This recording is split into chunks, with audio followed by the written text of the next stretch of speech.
Okay, Okay. I'm Ksenia's. I'm Grace Cully. We had our first day at work today. Yep, it was a day. You started on Windows, right? Yeah. Yes. We smashed some windows. It was very fun, very thrilling to hear the sound of glass shatter on the floor.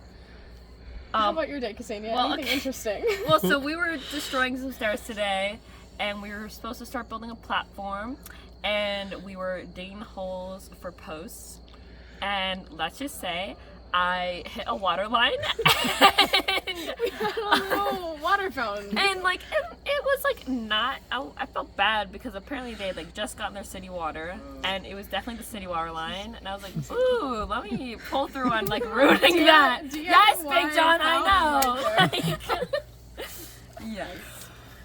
So that's my low moment for the week. I'm gonna call it the low moment Yeah, because if it's that's- any worse, that would be If it sad. gets any worse than that, I feel like we should just go home.